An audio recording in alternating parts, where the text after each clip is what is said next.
bring some pals, and there's also therapy too. All right, we're doing it, recording. Okay. Yay! Hello, everyone. Welcome to Park Pals. Another Welcome interview. back. I know, an interview. I hope everyone had a good New Year and a good Christmas or whatever you celebrate over the holiday of December and January. Mm-hmm. Oh, fancy. We found out this week that in Russia, Christmas is January 7th. Interesting. Wonder weird? what that's all about. Yeah, I'm not really sure, but my dad was saying that's easier for Santa, so sure. All right. Cool. Well, I mean, according to historical texts, Jesus' birthday wasn't actually in December, so it really wasn't. They think it's in summer, actually. So.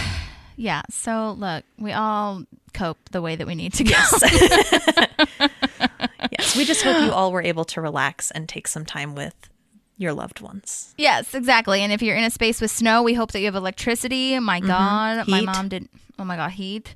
Yeah, my mom got a bad snow in Virginia, and she didn't have electricity for a long time. No, Mama so Costa, she was actually, no. I knew she was actually here, she's here now, actually, which is hilarious and amazing. I didn't know that. Yes, it's so Yay. precious. Yes, because she came for the holidays, and then she didn't have electricity in Virginia because she was going to go back, and then she was like, well, I guess I'll just stay here. And then we got a big snow. Nuts. Then we were like, well, now you can't drive here. So she was getting on both ends, but it's raining pretty hard today, and it's better weather, so I think the rain's just going to wash everything away. Okay. But still, some people in Virginia still don't have power, so wow, hopefully everybody is doing okay. Yeah.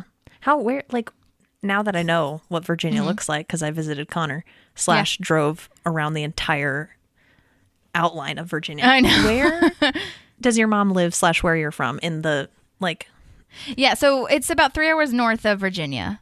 Virginia Beach, rather. Sorry. Oh, sweet. Okay, so it's about a 8-hour drive for her as well to get to you.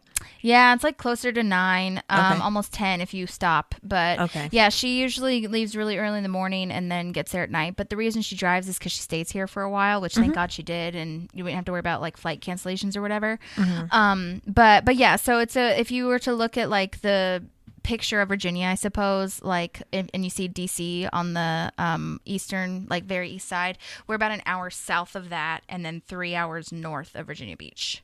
Cool. Okay. Yeah, because we drove from Virginia Beach kind of to Knoxville. Oh, okay. Yeah.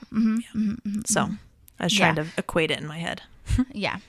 So she was kind of nervous about going through the Virginia Beach, kind of like Roanoke area, because like it's very mountainous. And so with it being so cold and icy and whatever, and like fog and all that stuff. And it's only just, 2 lanes for most of that too. Yeah, a lot of it is. So it's pretty tricky. And they always are doing road work, and it was just like, let's just not even worry about it. You know what I mean? And our snow here wasn't that bad. We just got one snow day, which was super amazing. And then the next day, we just, like, whoever could, we just braved it and went out. And it wasn't bad, but it was definitely icy. And now the rain, I think, is just washing everything away. So that's good. Oh, good. So I hope everybody's safe and warm. Yes, hope everybody's safe. Long way of saying that. Yes. But yes, we have a treat for you today as we are welcomed back to 2022. And by welcomed back, I mean just welcomed back to the podcast, rather. But today we have our amazing John Balma, a.k.a. Barney Varm.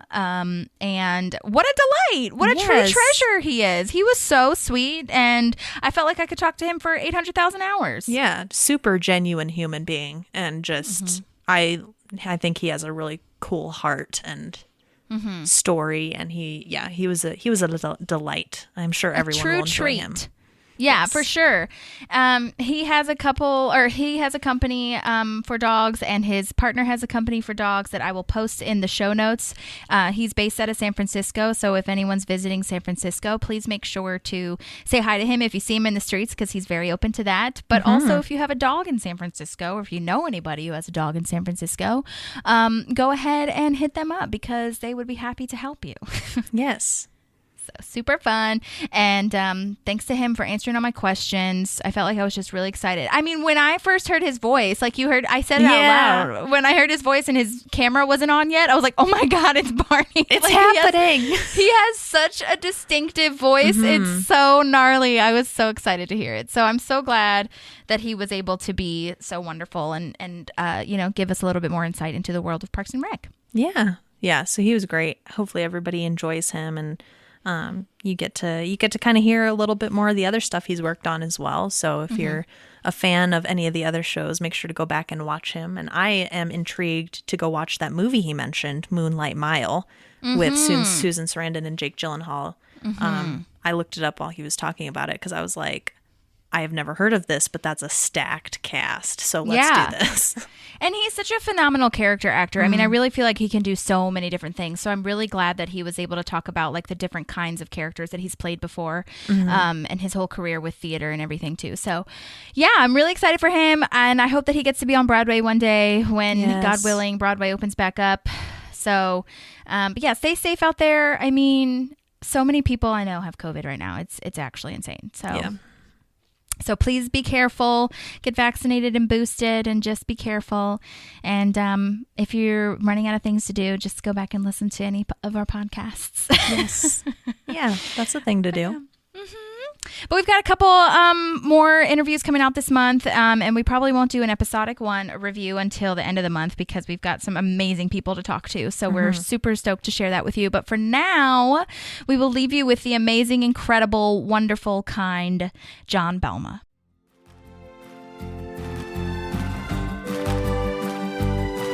There's a park and some pals, and there's also therapy too. Hello? Hi. Hi, John. Are we on? Yes, I can hear you, but I can't see you. Oh, hold on. Let me fix that. Yay! Hi. Oh, How's it going? good. Pardon me. I'm setting coffee down. Oh, no, you're good. Oh my gosh, it's so exciting to hear your voice. I can't even handle it right now. It's so succinct and perfect. Hello. Well, thank you for joining us. How's your day going so far? So far, so good. I'm a little nervous. I'm a total Luddite, so all of this is... Oh my gosh, you're so good. All you have to do is sit there and answer questions. No, I'm kidding. We'll just have like a little fun conversation. Perfect. Okay. Yay! Well, how long? I'm in Nashville, and Maddie, my co-host, is in Arizona. Arizona. Okay. Yes. Yeah. So. And you're in LA? I'm not. I'm in San Francisco. Oh, okay, cool. Is that where you live right now? Yes. Oh, fun. How's that been going? Fantastic. I came back in August of 2019. Okay. Yeah, and then because that's where you're from, right? Not really, but sort of. I came here to go to college when I was, a kid, and stayed and lucked out and had a theater career. So I was here for about 17 years before I went. Oh, wow. Yeah. What made you want to move back? Like, was LA just kind of you were done, or was it like because that was before the COVID happened? I guess. It was before COVID happened, and yes, I was in a rut and very unhappy with myself in Hollywood, and I didn't know how to kickstart and really get up my enthusiasm to make it all work again. So a friend, in fact, my last roommate in San Francisco was listening to me kvetch about this and said, come to San Francisco. You can stay with me for a year. See if that, does anything. And it was the smartest move. Oh, good. That's always so helpful when you actually appreciate like where you're living. It just makes such a difference. Well, I realized after being here a very short while that the aesthetic, just the day-to-day aesthetic of walking out and seeing this city really improved my outlook on life. Interesting. It's a gorgeous city and all these old Victorians, and I live on this really quaint little street, and it's quite something. And down there, you walk a little, not much. You're in your car all the time. Yeah, Have you walked maybe in LA? like I lived in LA for about 5 years. Maddie has visited on and off. But you're never really walking. I mean, I walked a little bit in my last place because I was in North Hollywood and I felt like things were a little bit closer to me, like grocery stores and whatnot. But for the most part, like if you're going to work or auditions or whatever, you're driving. Where'd you live in North Hollywood? I was on Blick Street. Ooh, I was off of oh my gosh, I can't even remember. It was off Hart Street, it was closer to like Sun Valley area. It wasn't like necessarily the artist quarter, I guess is what you would call it. Like where all the dance studios are and stuff. It was close enough to that, but I was probably closer to Sun Valley. Okay. Got it. Yeah, I liked it. It was cute. It was my first ever studio. It was really fun. You never forget your first. Yeah, exactly. It was just became way too expensive for me. I was just, I was still paying off or am still paying off student loans. And, it's just like the cost of living didn't match, unfortunately. Yeah, to say no more. I live in one of the most expensive cities in the world and I'm still happy, but it's, you have to keep all the balls in the air. Right. Well, I think once you kind of get a hold on it, like that's why I moved, is so I could get a hold on it, and then hopefully eventually I can go back if that's where the time leads me. But well, fun. Well, I'm glad that you're in San Francisco. I've only been there once, and I would love to go back. So I'll have to hit you up next time I'm there. Oh, please do. I love this city so much. Oh, it's good. changed dramatically from when I was a youngster running around here. But I've heard that. It's still gorgeous. Yeah, it's changed a lot. I mean, the whole character is even changing, which is a little disturbing, but it's still really fun. Wonderful. That's awesome.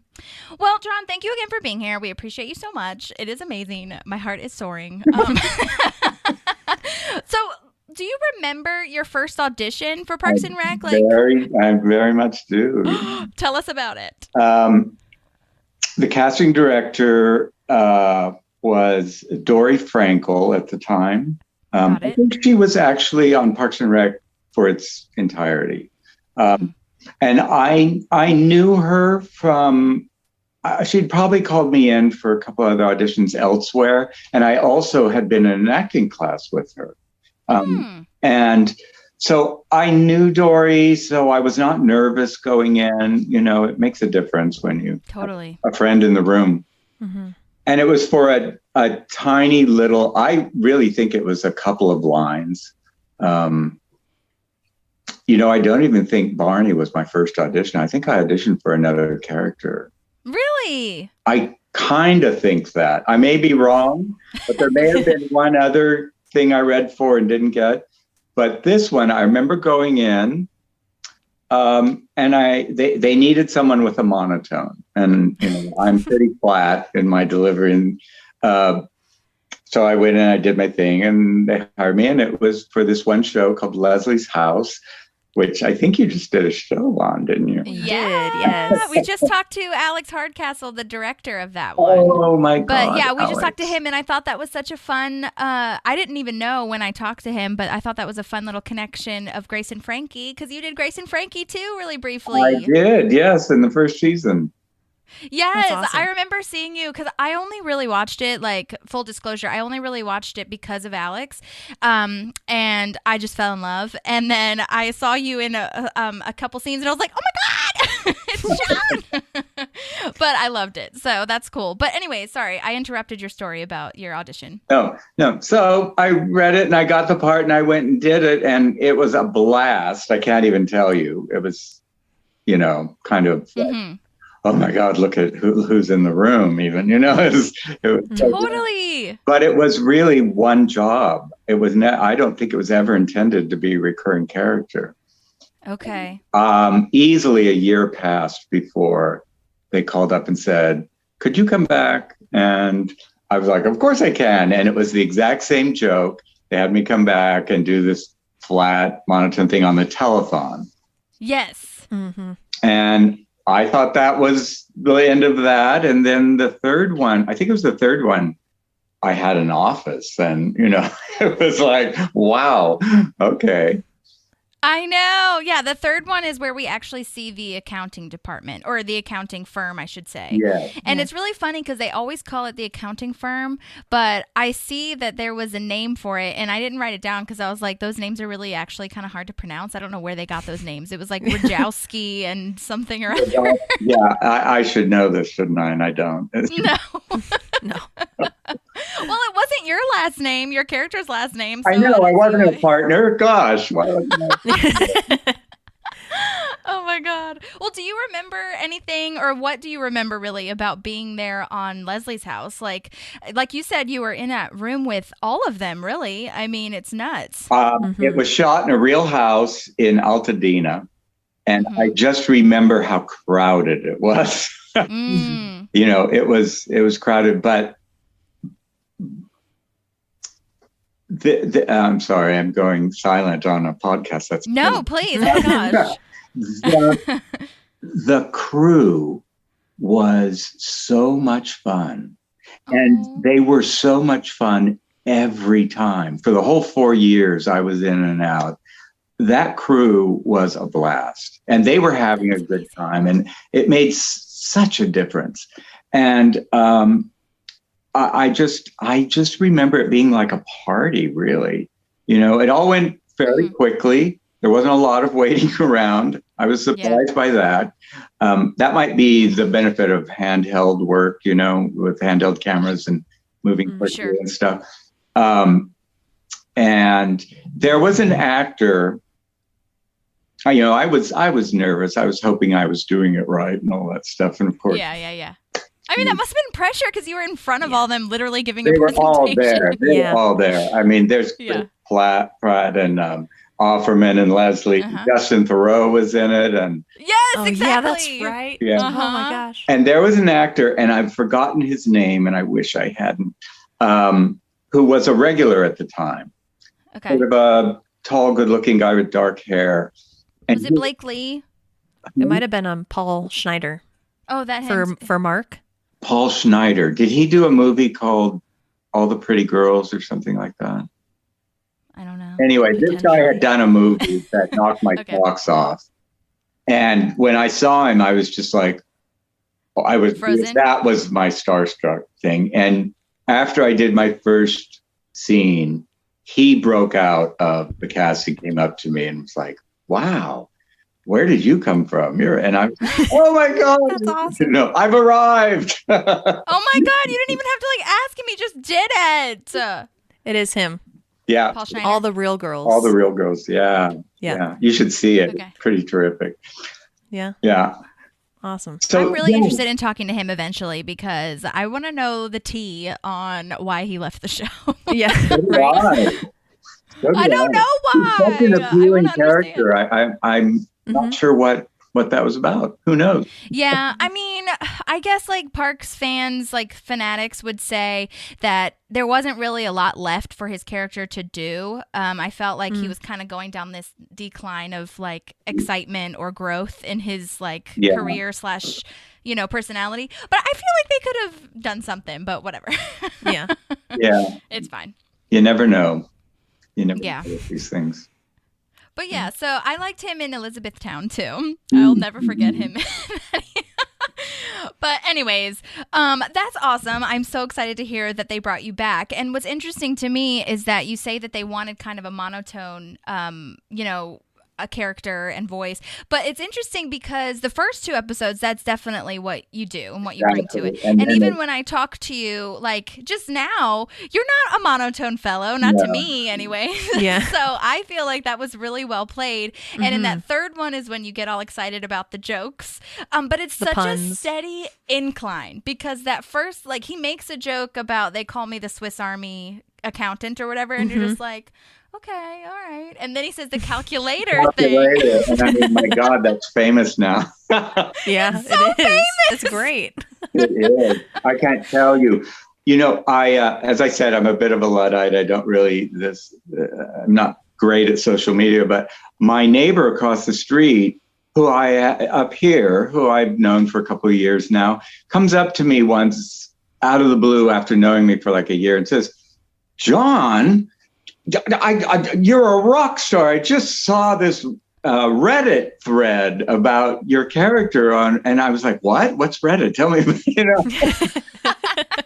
And I can't remember where I was going with that. No, it's probably a calculator thing. They probably have a bunch of puns. I read it and it's I can't tell you how many people use that. Mm-hmm. And they say it to me on the street sometimes, It's funny. That's awesome. Well, especially on Reddit, I feel like there are such deep cuts in Reddit. Like people that use Reddit, I feel like they just go on and on and on and on forever. Exactly. But I mean, that's awesome. And then I think in that same episode, because Ben quits then, and then you're leading around Ben Schwartz, and he doesn't know anything about accounting. Was that episode? Oh, it might have been. You're right. Ben comes in to get a job. Do you know, I have to say, of all the scenes I did in all the years, for some reason, when I read that scene and I knew who the character was, I was so excited to do that with him. I was just waiting to do that. And the Ben Schwartz one? Yes. You mean? Okay, yeah. And I got to tell you, that guy, he's something else. You know, I mean, you watch his work and he's brilliant, but he's terrific off screen too. He's he's a good guy. But what a master. That was so much fun. Did you get to improvise at all? No. Nothing is improv. You know, I know it all looks like it's off the cuff, but it's all on the page. You know, every word is written and it's very good. And that's why it's so easy for us to make it look like that. But no, nothing was improvised. The first time I did it, me and the camera, I kept turning away from the camera at the end. And there's a very funny bit to be had, a little button if you stay on the camera and watch him go out the door. And then the poor cameraman kept having to remind me, oh, you're turning away at this point and blah, blah, blah, blah, blah. So I went away from it thinking, oh, damn, I screwed that up. But when I saw it, I laughed my head off. It's perfect. Well, I know that he's such a master of improv, but I also know that like so many of the cast and crew are improv people. So like I have heard from, I think Maddie would agree, right, that like they're depending on the the guest stars rather, the co-stars. Like sometimes they'll do fun runs and sometimes they won't. So I'm always interested to see who gets through the fun run and who kind of just like went with what was on the page. That one was so fast though. Anyway, like it kind of had to be choreographed. I feel to go throughout the office, like so that you get to the right spot at the right time. So quick was. Too. We had to have, you notice there's a young woman who passes and to get that timed right took we really had to hit our marks all the way around that circle that we walked. So it was not improvised. Yeah. I imagine that they know which actors are coming in with a big improv background. They're all in that world. I was never in that world. So it always, the whole idea of improv scared the hell out of me. But I was going to ask that because you said you were a big theater actor, and I saw that, like doing some research on you myself, that you were. So improv wasn't really one of your main focuses. I think I went to Second City for like 2 classes. And that was it, And I'd gone to watch improv shows, and sometimes they're funny and sometimes they weren't. And so I wasn't a big fan. Yeah. It can be a hit or miss. Look, if you see bad improv, it can really put a bad taste in your mouth. It can. But when you see really good improv, it's pretty brilliant. It's life-changing when you see good actors do it. It's insane. Yeah. It's something else. Have you seen this? There's a group that does, they do genre improv. No. They do Dickens, they improv all in Dickens or all in Shakespeare or all in Tennessee Williams or stuff like that. They're in LA. They're pretty That's cool. terrific. Yeah. That's impressive. That's a lot of information you have to retain to be able to come up with stuff on the spot in that language in that field. They did an evening of Sondheim improv one. I missed, but I would pay money to see that. Oh my God. I have heard of the improv Shakespeare, and I don't know, I haven't actually seen it, but I did improv for a little bit when I was in LA, and I remember seeing that advertised. But the biggest thing that I remember is the improvised musicals, and we saw one that was called Opening Night, and a couple people, they would always have guest stars in there, but like the main cast was pretty much always there as well. And half of them, no joke, were in parks. I remember seeing Really? some of them, but it's so funny because I remember I took my friend, actually Sean, who's been on this podcast before. I took him when he visited to opening night, and like he still talks about it to this day. He's like so impressed by them because like there were themes and dance moves and just like so many things, like callbacks, obviously, because it's improv. And I mean, the pianist really makes such a big move in that as well, because they have to like sometimes they'll bring back themes that the actors didn't even remember that they were doing. It's just nuts. It's It nuts. is amazing, isn't it? Very clever people. Very clever. Absolutely. Well, so when did you start with theater? Oh, sorry, Maddie, you go ahead. No, I was just going to say, I like back on the improv thing, because I'm thinking about all these like guest stars that we've talked to that have and haven't done improv. I think a lot of the characters that have done are like the ones that are at the town hall meetings or like the public forums. And I feel like your character is just a little bit more set in stone, and like his kind of appearances kind of bode better with a script. Yeah. Like there's less I wiggle think room. Barney is a running gag, you know? Yeah. The joke is almost always the same, you know, where he's in love with Adam and Adam is He's so the fascinated. basis Yes. of it. Yeah. You know, Oh man.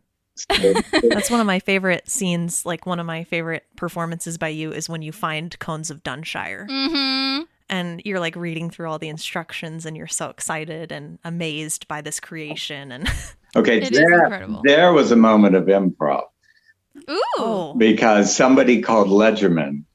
One of the extras called Ledgerman before anyone could get to it. And wow. that was a brilliant moment in that little piece, and I loved it. It was great. Oh, wow. Yeah, because two people say I call Ledgerman. That's so cute. Mhm. Oh, my God. I love Wow. that. I Well, think when you're like cracking maybe up. it was scripted. I don't know. Gosh. you Well, know. either way, maybe they saw it in the script and they were like, maybe I should do that too. Yeah. But okay, but when you're like cracking up, and you know, we talked about it being a gradual incline. Were you given any kind of direction with how to Okay. do that, or did you kind of just No. make that choice? And I'll tell you, you know, I worried about this a lot when the show came down and I finally watched it. I don't watch myself generally, but once the series was over, I went back and watched it, and I watched this escalation of Barney becoming this huge, sort of rather overblown character. Yeah. The hair changes, everything. And I was like, oh my God, why didn't somebody check me on all of that, you know? But there was no, you when you came in, you know, 8 months after doing a show, there was no continuity. There was no one comparing pictures of what you used to look like and everything. Right. And I kind of forgot, you know, in the early years, I couldn't remember what I had looked like because I wasn't watching, you know, myself and stuff. So you see the hair get longer, and you see my acting get much broader, much. Yeah. Yeah. I think it fits though, I do because I too. feel like I created this backstory almost in my head that he was an accounting teacher. And then when we meet him later, he's at a firm. So he's like taken this big step. So like, and I think that fits with all of us, right? We don't always look the same a couple years later. We kind of find a new style or a new vibe. So I For think that. it's cool. Yeah, it does work, doesn't it? You can make sense of it all as a fan, I feel. And Mm-hmm. truthfully, also, unless you're watching it from like season to season, you don't really notice anyways. You know what I mean? Yeah. Well, all I'll say is that everything I did fit the writing, and the writing evolved as I evolved, right? You know, and I think I hope I served what the writer was after, you know, because it did get more elaborate and broader, and they love the scream and the Ted and all that stuff, you know. Yes, I know. Well, I was going to ask it. I mean, it sounds like they would have said something if it wasn't what they wanted, right? Like, Oh yeah. I was never reined in by a director. I never had anyone say, no, that's not the way to do it. Yeah. Right. So. Well, speaking of directors, I mean, I looked through all the ones that you did or the episodes that you were a part of, and you work with, I don't think you worked with the same director twice. So that must have been wild. I don't think I did either. Did you have a favorite one, or did you have any like thing to say about like what it was like to did. switch between directors? I did, and you know what? I'm going to forget her name. Oh no. What's her name? Let me see if I can find her. Was it someone named Wendy? Because that was the only like No, it wasn't Wendy. woman one. It was like Joyanne or Julianne. Was her name? I'll have to look that up. Oh, I'm sorry, Julie. I can't remember your name. But I'll look it up and I'll do it in the recap. I'll tell you why she became my favorite. I think I ended up working with her 2 or 3 times throughout my career. But that time might have been the first time I had been moved up from co-star to guest star, which is all just a billing thing. And big deal, though. What? I said, I think it's a big deal, though. It's a big deal. It's a big deal. Yeah. And she was she was really, really engaged and chatty and, just tried to include me in the big boys' chairs. She actually invited me to come sit next to her between takes and stuff. And I just thought, oh, I'm in the inner circle now. I wasn't, but it made me feel good. Yeah. Yeah. That's so cool. She was terrific. She was really approachable and like all the directors on sitcom generally, sharp as a tack, and they work very, very quickly. And I love I love that. No brooding or contemplating stuff. Yeah. That's really cool when, you see that there isn't necessarily a hierarchy, or like there is, but there isn't. And it's just nice to all be a part of the same team, Sometimes it's just in your head, I'm very much that kind of, oh, am I worthy to be over here and all that stuff. Oh my God. Yeah. We can relate. Yeah. Oh, yeah. Yeah, it's a weird world in Hollywood, You never know where you're standing. Yeah. Nothing. Because that character, I feel, was a little he's just like fun and playful, and I have seen you in a couple other things like Friends and Scrubs, which FYI, oh my God, so amazing, love it. And I always clock you, and I'm rewatching those shows too. But in those ones in particular, I feel like your character is like the creepy guy kind of, which is like hilarious, and I love that. But I'm also like, were you typecasted as that? And because Barney isn't, I feel, he's a little creepy in the sense where he's like stalking Ben almost, but but it's more fun. That's an interesting question. I'm very aware of the creep factor in my being and how it can easily go that direction. But I'll tell you, early in my career in Hollywood, I got called in to read for a movie.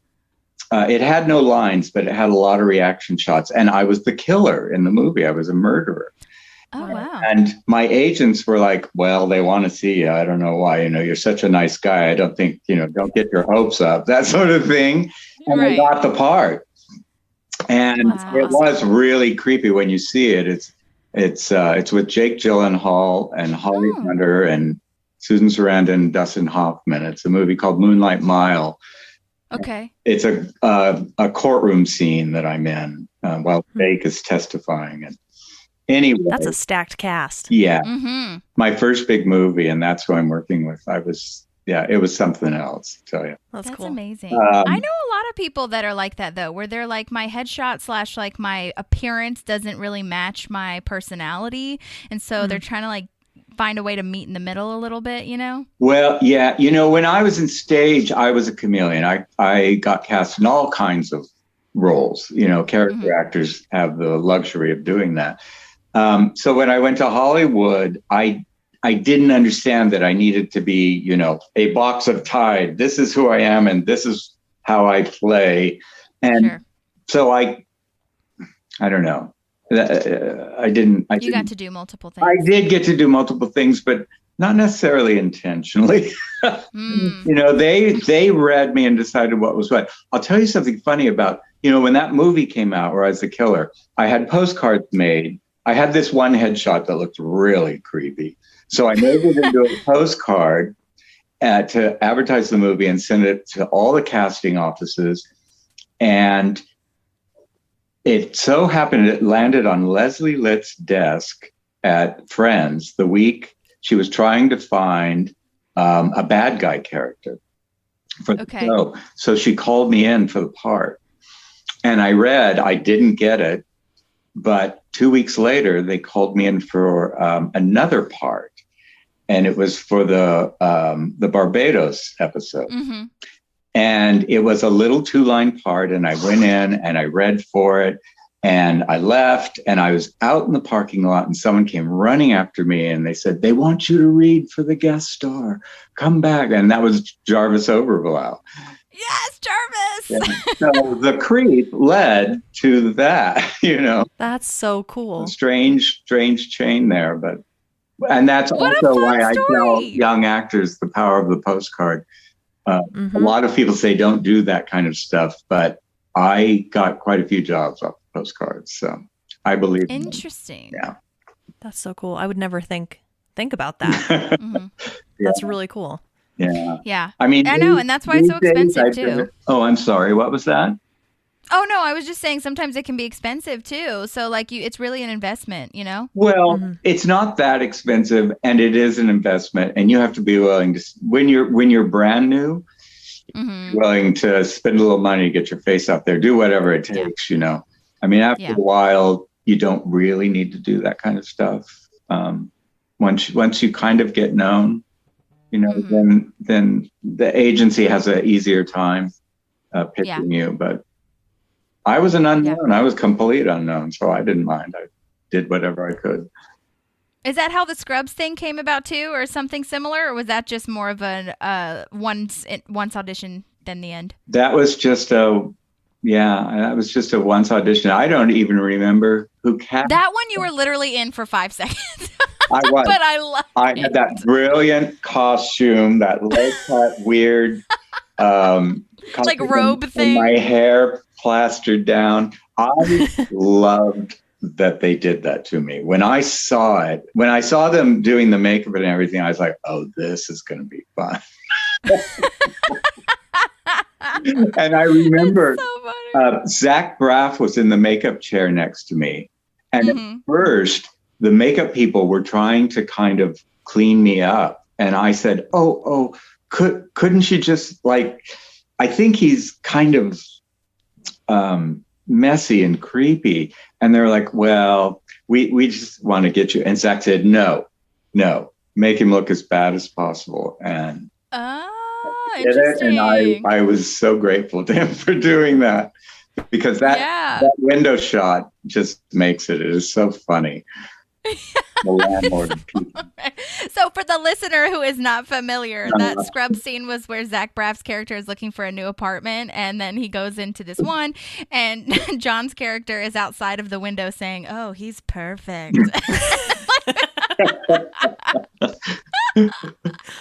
And then Zach Braff has this really hilarious reaction shot, and it's just so good. It's so perfect. And I'm sure, I don't know if he directed that episode, but I'm sure his brain is in the directing mindset as well. You know what I mean? So yeah, it is, because of course, right after that, he did that movie, Garden State. And obviously the guy's brilliant. So yeah, that's so funny. I love that.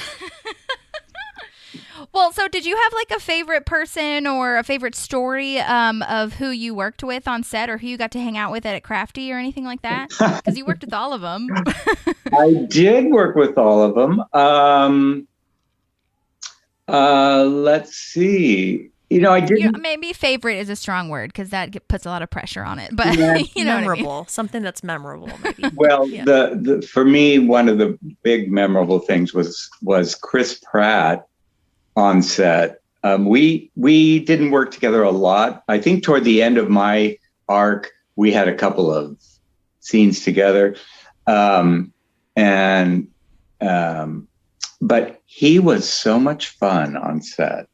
He was just a happy presence, and he brought his mother to set one episode, and that really sort of endeared me to him, or endeared him to me.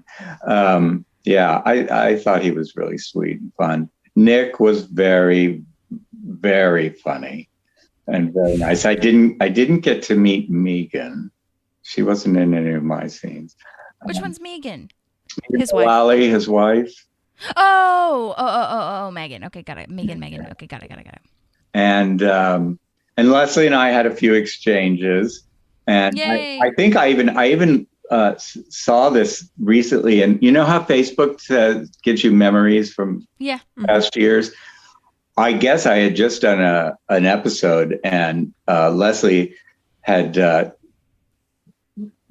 told me in the elevator going back down to our dressing rooms that I made her laugh so hard, and I had to make a post of that. I was like, oh my god. Anyway, I would too, every day. Totally.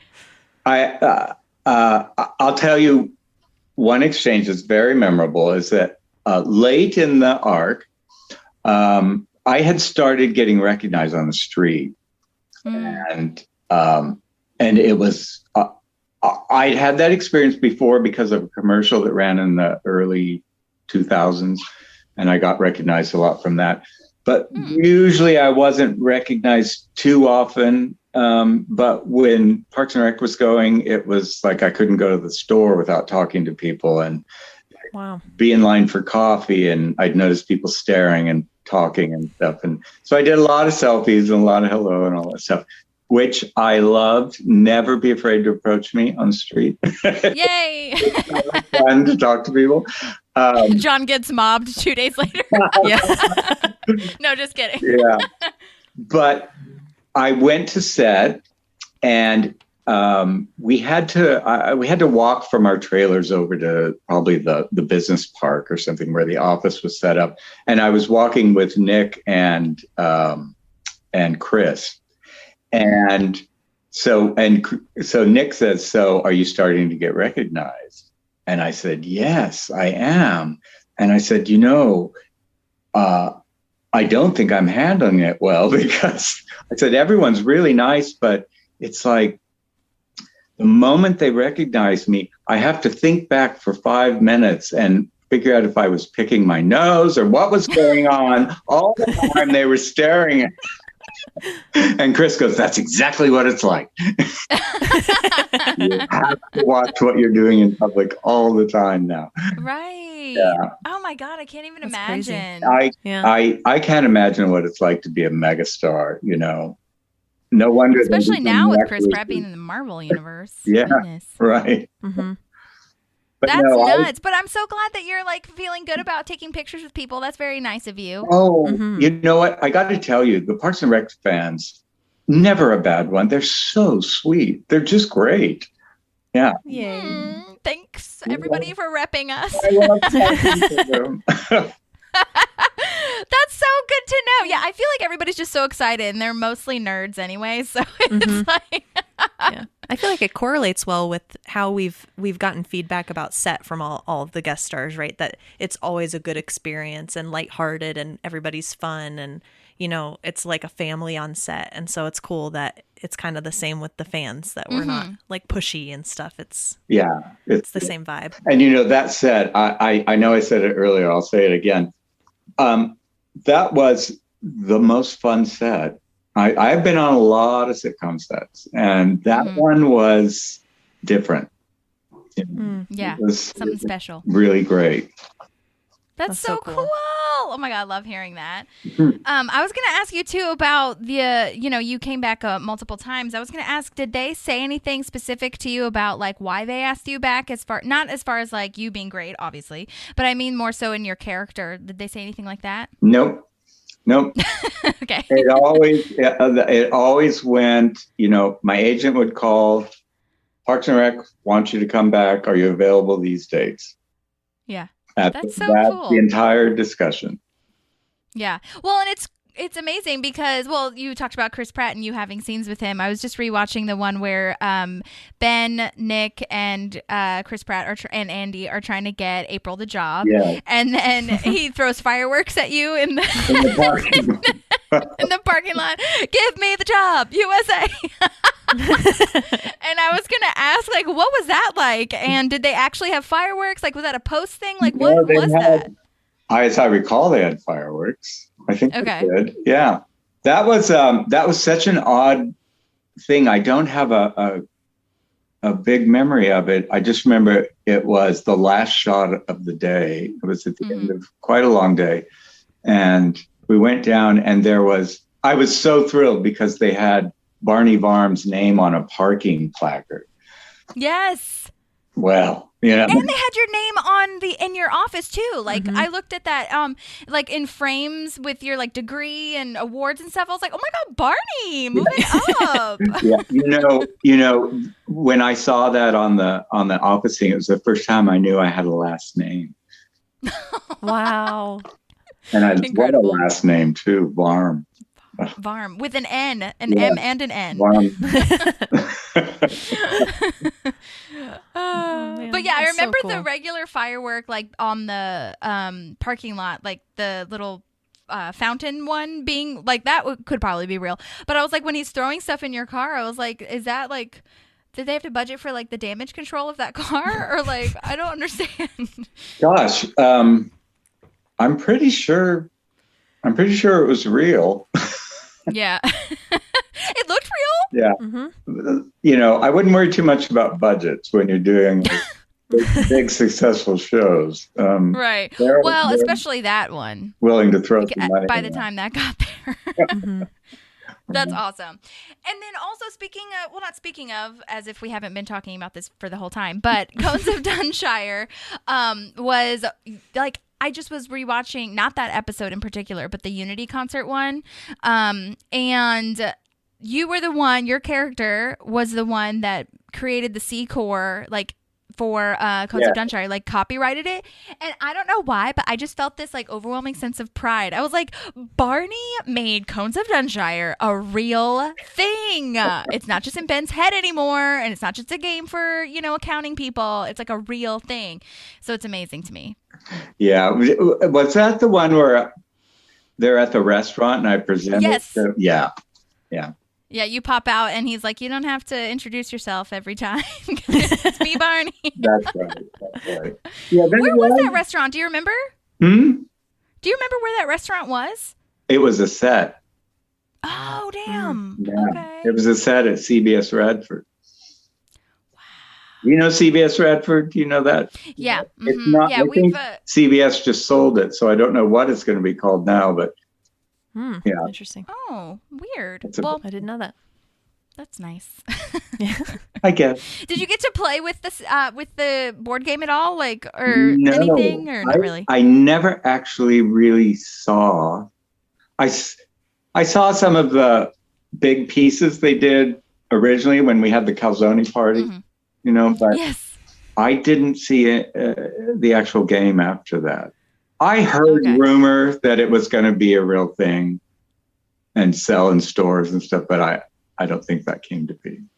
I should look. I haven't seen it. They should do that though. You know how much Oh money they would make off of that? Do you know how happy that would make so many people? I know, right? I'm honestly surprised they didn't, because I feel like NBC is so about like the behind the scenes and stuff like that. I don't know that. Oh my God. All right, we'll get on it. Don't worry. Okay. They do. They have a Parks and Rec. It's almost like Cards Against Humanity type style. Really? And it's like it's very interesting. Somebody got us that for Christmas one year, but it's like the main card that goes in the middle of the group has like something you have to spin, like a bad headline. And then you have cards you choose from for how you spin the story. That's interesting. So I'm like, I feel like that took more thought process than trying to create Cones of Dunshire, which already had an outline in the show. Right. They should totally do that. I know. A part of me wonders if the person who wrote it was just kind of like spewing out things, so to make actual rules and write it in a handbook would be hard, but right. I feel like it could be done. Quite possibly. That's wild. Also, I love that you shout Ted so many times and we never actually meet Ted. I love it too. Oh my God. I get asked a lot of questions about Ted, and I can't. You do? What kind of questions? Single one.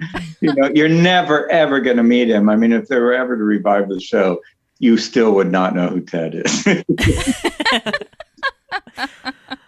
Oh my God, that is amazing. And then also the person that you talk to, who I really love this episode. So the episode where he solves that the trust file, Yeah. where he has to dissolve the trust and you do the little light bulb moment. I'm really, do you remember working with that guy who played Frank? Yeah. Because he is so good, and he is similar to you, I feel. Well, I Isn't guess he? similar to a lot of character actors where they're like, I mean that I saw him, and I'm only basing this off of one other thing I saw him in, which was Xenon. Hello, Disney Channel movie. Yes. And, Xenon. and he plays like the bad guy who steals the chip. that Xenon Yeah. needs. Okay. In Xenon. And That's amazing. yes, Xenon girl from the 21st century or whatever the hell.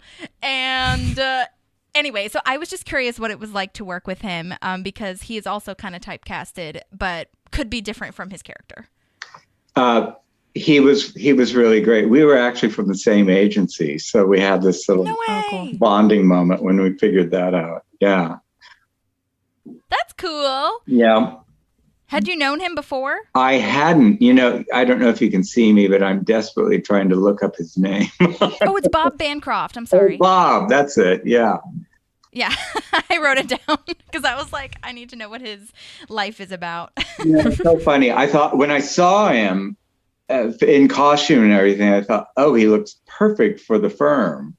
And then when I saw a picture of the two of us together, I thought it was hilarious. And I wished that they had made a team of us and let us, come back together, this Mutt and Jeff. Oh my God. That would have been so fun. Yeah. Did you, I guess, I was going to say, did you break, but you guys are probably professionals about it, especially the light bulb moment. I thought that was so funny. Did you take a long time to get that done? Not really. I remember the first time I did it, I thought for sure they were going to okay, pull it back, pull it down. That's too big. That's too big. And they didn't. So it got silly. It got really silly. I don't remember people breaking very much. I think there was one take in the lobby of the, April trying to get a job when I probably screamed Ted or some scream came out of my mouth, and both Nick and Chris were trying to stifle laughs. And I think we did have to do a retake at that point for that. Yeah. That is so funny. Was it hard not to break in that scene with Ben Schwartz? It was moving so quickly that it wasn't hard not to break. Okay. And I was sort of starstruck, so I was just going with it, whatever. Yeah. Yeah. Oh my God. He's so good. Oh. He's so good, so fast. Don't know what QuickBooks are. Don't know what you're talking about, but. Oh gosh. Where was that business park, or was that a set too, where the accounting firm was? I think that one was out in. I'm forgetting all the geography of LA all of a sudden. That's okay. The other side of the 405, Woodland Hills or something like that. Oh, okay. Yeah. Well, there's a mall thing over there too. That would make sense. It was this huge business park, and we were up on the 6th floor or something like that. Okay. I mean, they use it the same one every time, right? I mean, at least from the exterior. No, the very first time you see The Office, it was shot in a different building, way up the 405, going north. I don't even know where we were. Stevenson's Ranch or something like that. Interesting. Yeah. Was it a set up there, or was it an actual building that they had converted? It was like an empty office building, and they had built out this office. Interesting. Okay. Did you create a backstory for yourself? I know I like Maddie's backstory a lot as well, but I'm wondering if when you went back for that to be at the firm, if you kind of made one for yourself or not. No, basically. The only thing I decided going along, well, there were a couple of things. I decided that I had been working there when I was volunteering at the continued education thing for Leslie's house, that I was already working at this firm. And what else did I decide? I think there was a moment when I was brought back. I was brought back for probably it was either the second or third one, and the costumer and I were trying to remember if Barney was wearing a wedding ring. And I couldn't remember, and she couldn't remember. And it had to be the third or fourth because the Ben thing was starting. The Adams bit was starting to run. And I decided, I said, let's not do a wedding ring, just in case Barney comes out in some future episode. I love that. And we don't have that horrible complication of him, cheating on his wife, theoretically. But yeah. Oh, that is so funny. I decided he was very closeted, and I didn't even think of that, but that goes so well with why he's like in love with Ben. Yeah, that's great. Yeah, I think so. Oh my gosh. Do you have any accounting experience yourself? Zero. Okay. Zero. And if there are any actors listening, I teach this when I teach certain acting classes, workshops that I do. My God, take an accounting class if you're going to go to Hollywood. Take an accounting class. As much as you think you're going to hate it, you need to know something just to understand your paychecks and what's going on in them. Yeah, do it, kids. Okay, good to know. That's good advice. Where do you teach? Wherever I can. When I was in LA, I was teaching at Studio School, which is a BFA program downtown in an actual studio on Bixel Street, I think it is. And it's wonderful. It's a working lot. They shot Mad Men there and quite a few other big things. And there's this wonderful BFA program that's housed there. So the kids are exposed to all this real equipment and actors and all this stuff. That was a blast. I worked there for 2 years. And I started doing this little workshop, a character workshop. And I just did it here and there. I had intended when I came back to San Francisco to go full guns with it and just become an acting teacher up here.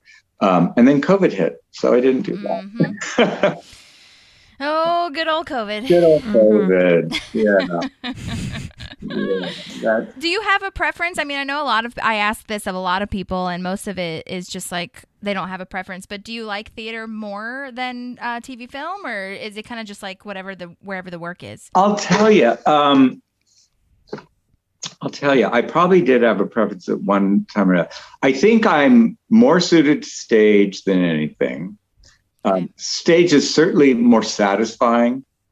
To actually work with an audience is immediate beyond its feedback. It's just great. It's just really great. And of course, I love TV. It's a lot like stage, especially when you're doing a sitcom that's taped in front of a live audience. That's very much like doing theater. But the one I loved the most was film. And I loved it because it moves at the pace I move at. I'm very slow in my rhythms. I'm very slow in my decision making where characters are concerned. And film gave me all the freedom I needed to like dwell on things before I had to go before the camera. TV never does that. you better do what you did in the audition or you're going to get fired. You have to have it all there, right there. And I did a couple of little films. I did one on location for a week. And that was I was in heaven during that week. It was really fun. That's so cool. I love that. And that one with Jake Gyllenhaal, the kind of scary one, that was probably your first like big one, or were you doing more stuff before that? It was my first really, really big studio-backed film. I had done one film before that called Purpose, which was a small independent film. But yeah, that was my first real big one. And after that, I did... No, I can't believe I forgot the movie. I forgot the name. Did it. A gymnastics film. Do you remember that? Oh, yeah. Stick It, maybe? Stick It. That's it. Yes. Oh, I love Stick It. It's great. I remember that. That was a big studio movie. That was, Yeah. big. Did you ever want to do like Broadway or anything since you had such a big theater background? I did.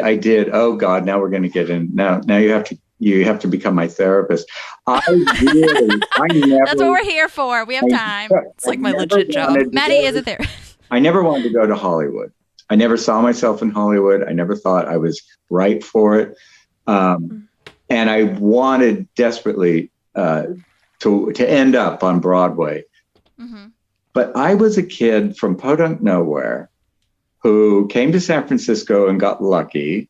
You know, I got recruited into a company right out of college and started working. And I was not terribly sophisticated. And New York scared the hell out of me. Mm-hmm. And I wanted to go. And my friends were getting into, you know, Ivy League grad schools and going east. And I would go visit them and get my toe wet. But I couldn't figure out how you lived in New York. You know, I would look at what the prices were, and I just couldn't wrap my head around it, which is unfortunate because you can make it work. You know, you can go there and make it work. And I think this is funny. This is an awful thing to say. A lot of actors are going to hate me for saying this.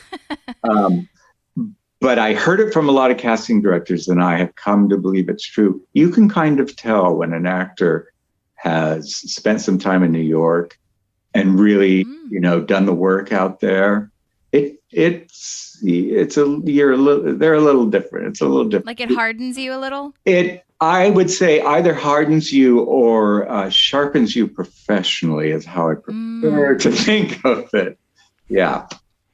Interesting. Okay.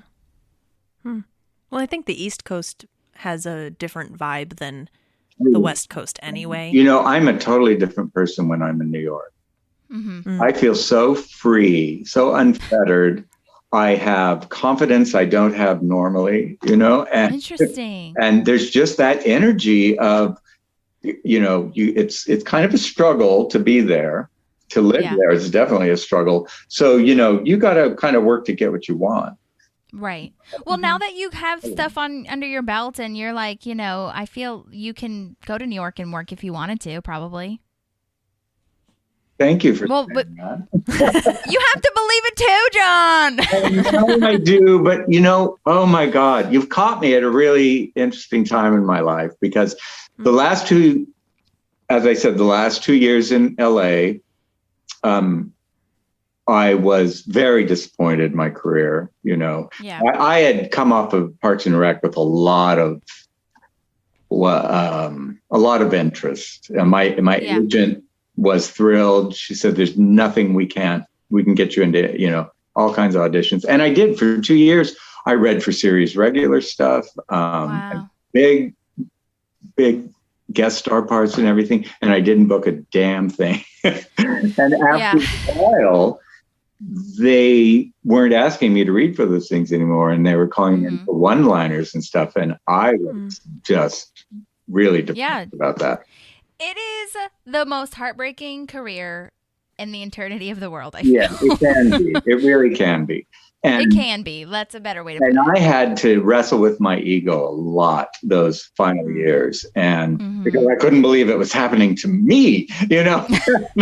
Yeah. Well, especially when you've been sold this idea, like, we can get you anything you want now, you know? It's always job after job or job to job. It's more what's in your head. You know, we all think we're a star. Oddly, well, that's a whole nother discussion. I never did think I was a star, but I started, you know, going through the process of, can I walk away from it? You know, I had wanted to be an actor since I was 11. I had pursued it doggedly since that age. And there was nothing else I had ever wanted.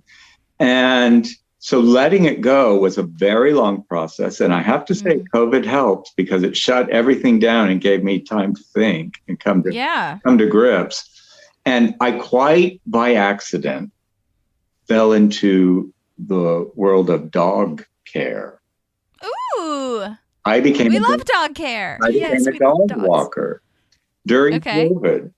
And I fell in love with it. Wow. Now I run a business And my partner runs a even bigger dog business. And No way! yeah. Oh, that's so cool. What That business makes my is heart so it? happy. Let's shout it out. What is it? Okay. Mine is Stowaways. It's is it? My God, I'm going to forget my website. sfstowaways.com or stowawaysSF.com. And my partner is I'm gonna look it Active up. Pack. And Wait, say the last one again. my partner's business is Active Pack. Active Pack. Okay. Active I'm gonna Pack. look up the stowaway one Active first. Pack SF or something like that. Okay, wait. I'm a terrible business person. Okay, well, I'm gonna find it, but I can't. Oh, wait. So wait. Maybe I need to. Okay, there's a film called Stowaway. Yeah. Here, Not that. I'll get it. Oh, hold on. Keep the ball rolling.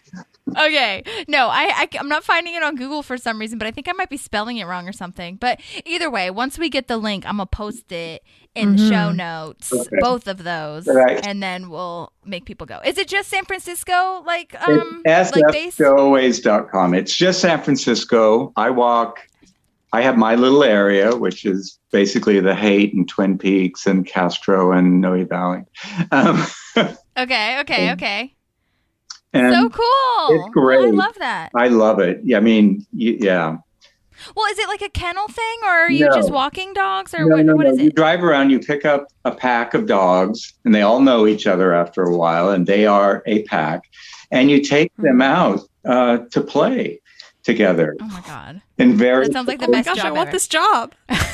it's a great job. I got to tell you. Maddie's moving to San Francisco tomorrow. Yes, I'll be your employee now. I do. I'll bring my 2 little poodles. day, and so that's about a 6-7 hour day, and it's a blast, and you fall in love. You fall in love with all these little dogs. Oh, that's so cool. Did you own pets like growing up then? Is that how you did this? And Or like got the bug for it, I guess? interestingly, I was a cat person my whole life. I am too! And I very accidentally fell into becoming a dog owner around 2011.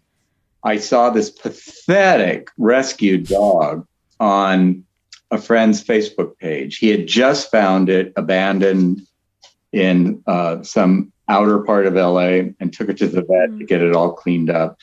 And I just had to have him. And I said, "Are you going to keep him?" And he said, "No." And I said, "I really want to meet him." And that was it. He's still here somewhere. Oh, His name what's is his name? George Cluny. Yes. That's so good. That is so perfect. I can't even handle it. And there he is. Oh my God, wait. I'm taking a picture of us. Hold on. Okay, ready? 3. Maddie, get ready. 3, 2, 1. Oh my gosh, I'm gonna cry. He's so cute. He's so adorable. Look at his little outfit. I can't with dogs, guys. Like I cry watching TikTok videos of dogs. Like Well, I'm going to make you cry even more because I'll tell you the story of George is that because of the condition he came into the vet with, and there was one aspect in particular, he was covered in house paint, and the vet thinks he was a bait dog in a dog fighting ring. They take small dogs and they put paint on them, and the paint upsets the fighters and causes them to get riled up and do it. What the actual fuck? That's crazy. people are awful. I know, and I'm so sorry to mention that. It's a terrible thing, but No, I think it needs to be like actually we need to be Because more it knowledgeable happens. about it. The educational value is, insurmountable. Yeah, the world is a dark place sometimes.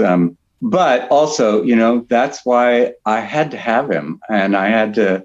And I was totally naive. I didn't know anything about having a dog, so I did everything wrong. Spoiled him beyond belief. And he had a lot of issues. But oh my God, he's my best friend. Of course. Wait, do you watch Grace and Frankie, John? Yes. Okay, because you know that episode where Saul not adopts, he actually is super against breeding or whatever, but then he falls in love with a dog that has been bred kind of thing, and he does the same exact thing. That's what it's reminding me of, where he's just giving him treats even though he didn't do the right thing. Yeah, Oh, that's what happens, funny. though. I mean, it's like, oh my God, you'll do anything for him. Of course. How old is So he? true. George is 12. Wow. Oh my gosh. I bet he's living such a good life with you, though. Oh my Oh God. my gosh, he was a Gotta say, baby though when you rescued him. Then What's that? he was so little when you rescued him. Then He was, well, he's little now. I mean, he weighed about 9 pounds when I rescued him. He was quite a bit underweight. Of course. His normal weight was about 12 pounds. Okay. How long ago did you say you got him? I got him in September of 2012. Oh, okay. Okay. I think. So yeah, you've had him for almost his whole life. yeah, Yeah. you're his person. Yeah. Yeah. Yeah. Little baby. That's so cute. That's such a great story and such a great thing that you found to spend your life doing. That's awesome. Yeah, it is. I love it. That's so cool. Well, I know that theater is not really going to happen probably anytime soon because of COVID, but once it does, do you think that you'll start to maybe look into auditions or working with a theater there or maybe TV film, or is that kind of not on your radar Never right now? say never. Since leaving Hollywood, I've actually been called in to do a couple of jobs, which is the weirdest thing because, when you're there, your dream is to just be offered something. And Yes. that didn't happen for me down there, but it did once I left.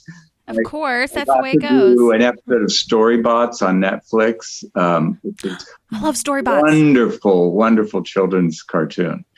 And I've never seen it. I love that. oh, you have to look at it. Yeah, I Okay. That's don't great. think my episode's out yet, but of course I'm playing an accountant who explains budgets No, to the characters. Yeah.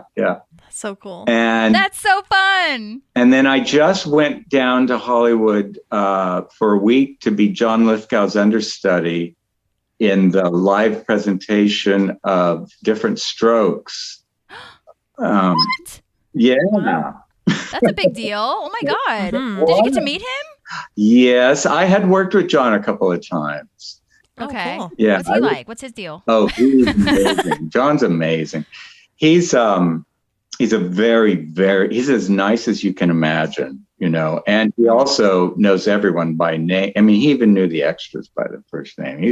Wow. The first time I met him, I was on Third Rock from the Sun. It's Okay. 100th episode. And the first day of work was the morning after the Emmys, and they had all won a ton of Emmys. So it was quite a week to be there.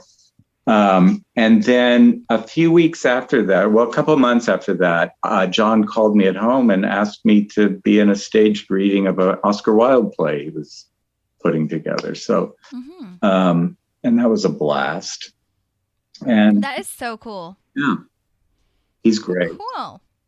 Well, speaking of creatures, I was going to ask, you have to tell us all about being on Star Trek and like what kind that was. Like, I'm not a Trekkie. I can't say that I am, but I'm very intrigued because your picture is amazing. Everybody, I'll post the IMDb picture.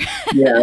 But because I know there's so many iterations of Star Trek. So like, tell us all about that and what that was like. Are you a Trekkie? God. Okay. This is a story. There's a story here. The character was Murrock. And he is a Vulcan. And, I'm just going to have to be very honest about all of this. I never liked Star Trek when the audition came up. I never paid any attention to it. My mother and brother loved it, but I had never been into it. I happened at the time to be romantically inclined with somebody who was a Trekkie. Okay. And when I got the script, I didn't understand it. And we sat up all night, and I got this huge, the backstory of the entire history of Star Trek. Oh my God. And what Vulcans were and how they differed from Romulans and all this stuff. And I basically had to learn the script phonetically because I just didn't understand all the. I bet. But I went in and That's a lot. got the part. And boy, that was interesting. You know, it was very early. You had to be in the makeup chair at 5 a.m. and you were in for 2.5 hours or 3 hours or something. Jeez. And the costume was amazing. I was practically sewn into it. It was just a beautiful thing. But I was nervous as you can be on that set. I bet. Because I didn't understand the world that I was supposed to be inhabiting. And I'll tell you a very funny, candid little story. When it was all over, I got a call to come in and do some dubbing, some ADR on it. Yeah. And for that, you go into this special sound booth and they play your scene, and then they have you say the lines exactly and match your lip movement, but say it a different way, you know, just different interpretation or inflection of the same line. Right. And you do that for every line of the thing. And I went in and I figured, oh, you know, there was a sound problem or something, and that's why we're doing it. And the director, I'll never forget him. He was so diplomatic. He goes, okay, well, now I'm going to play. He explained how it's done. And he said, now, in this one, the director would like you to be, maybe more forceful. And I was like, okay, well, let's. And so he goes, we're going to play what you did, and then we'll go back and let you try it a few more times. So he plays the scene for me. Gayest Vulcan in the galaxy. I was so nervous. I was practically lisping. It was hilarious. And I doubled over in that sound booth and just howling. And I waved at the director. I said, I get it. I see what's going on. Say no more. Say no more. That's awesome. So we dubbed it. We dubbed the whole thing. Oh my God. Were you less nervous when you were dubbing it? Like, do you think you did better or whatever? Nervous, yeah. Okay. Yeah. That is so funny. You know what? Are there gay Vulcans? There should be. There should be. No, I mean, I think there should be. That is so amazing. I love it. Was it just one episode that you were in, or was it multiple? No, it was just one. It was Enterprise, it's Star Trek Enterprise, and oh God, what was it called? I can't remember. It wasn't the one with the main dude, right? Oh my God, which I'm forgetting his name in real life. You mean the main Vulcan, the head of all Vulcans? Not Patrick Stewart. No. The good guy. Scott Bakula was the. Was that his name? Yeah. Okay. Well, anyways, Captain. did you get to interact with them at all, or was it not that one? I don't think I had a scene with Scott. Okay. If I'm being honest, I don't know anything about Star Trek either, but I respect it. Yeah. Most of my scenes were with no one because I was on my ship talking to a monitor, and they were talking to me. So I was actually talking to nothing. I see. Okay. I get it. But I'm sure the crew was still kind of like daunting as well, being there. Yeah. Well, I was the ship cool? Oh, yes. The set was really cool. And I was working with an actor named Gary. That's all I remember. And he was like some mucky muck in the Vulcan world. And he had been on the show for quite a while, off and on. And he was so cool. He was like, he kept me sort of together. Yeah. You need that person, I feel, sometimes, because your own head goes like back and forth. Oh my God, that is so crazy. Yeah, it was. And I said they were very long days. Once you were done, you'd go back to the makeup chair, and it took an hour and a half to get out of the makeup too. It's like, oh my God, I can't even imagine. Was it like prosthetics? The ears were. Ah, okay. The ears, and they had to do your hair all different, right? A wig that it gets that luxurious Vulcan hair. I can imagine the costumes being like super pristine as well, you know? Oh, yeah. Like I said, my costume was a piece of work. It was so beautiful. Where'd they film that? They filmed that at Paramount.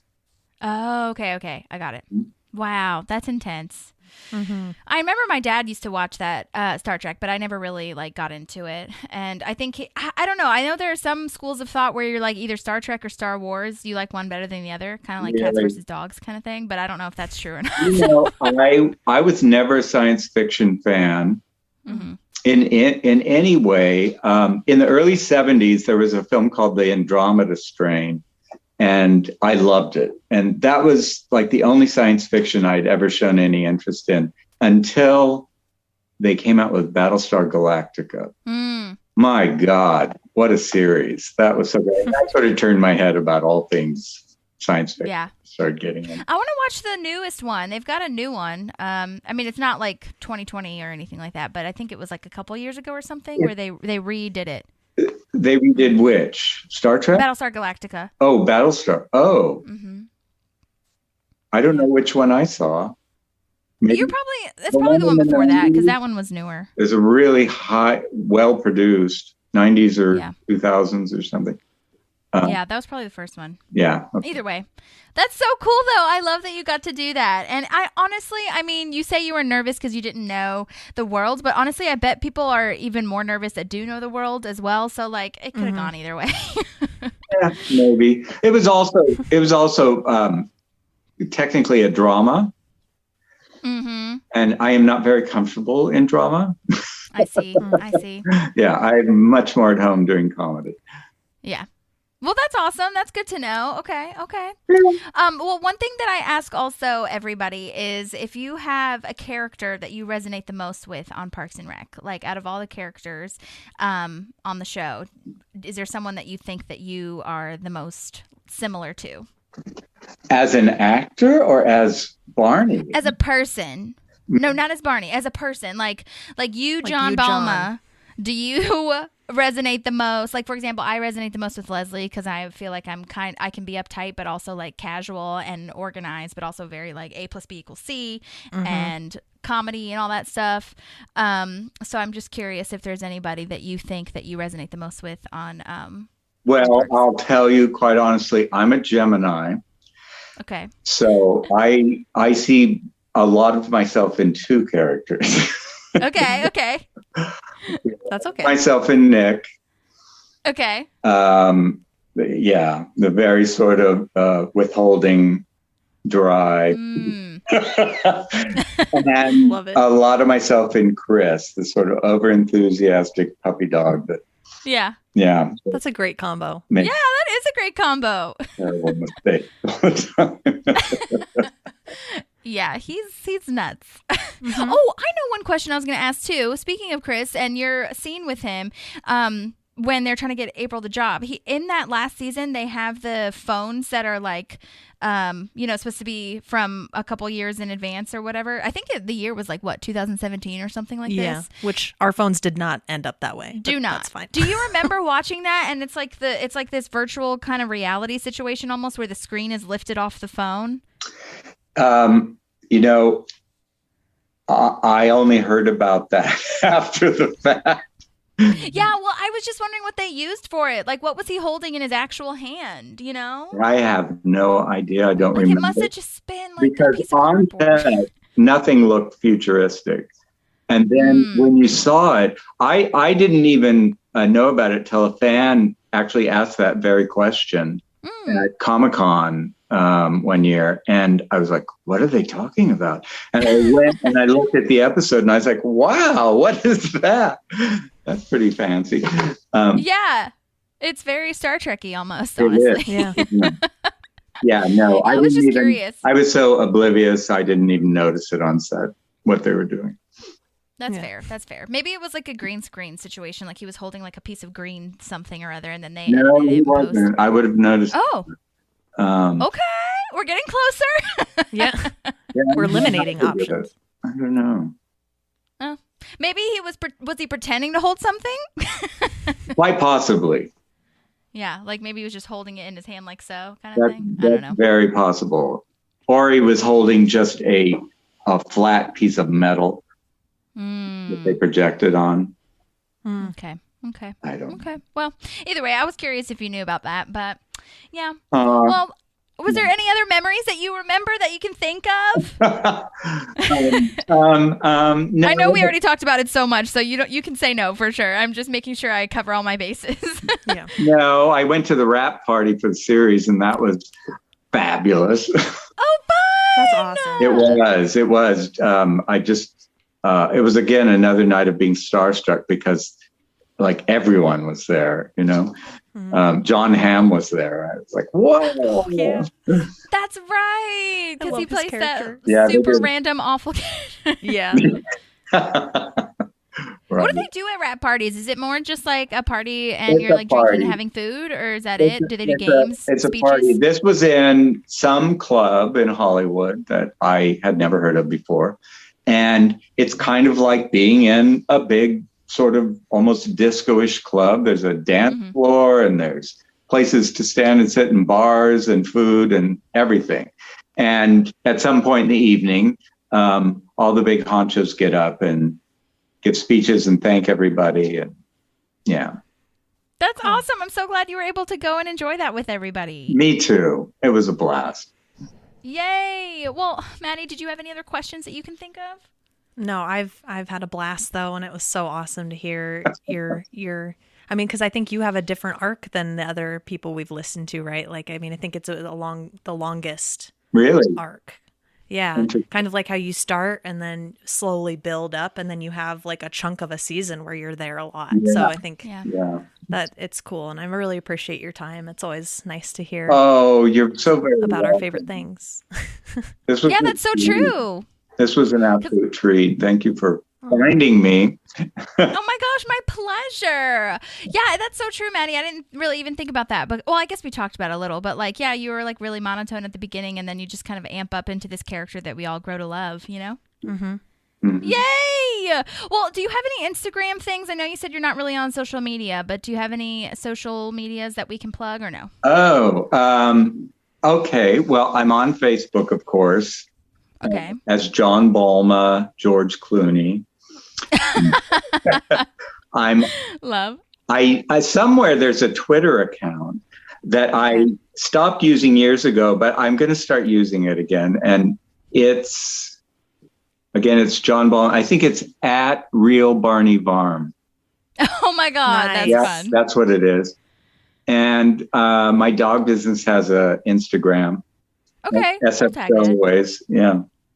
Okay. Awesome. Yay. Thank So you excited. so much for being here today. Honestly, this is such a treat. What a delight you are. Well, It's thank so you wonderful. so much. And if you see me on the street, say hello.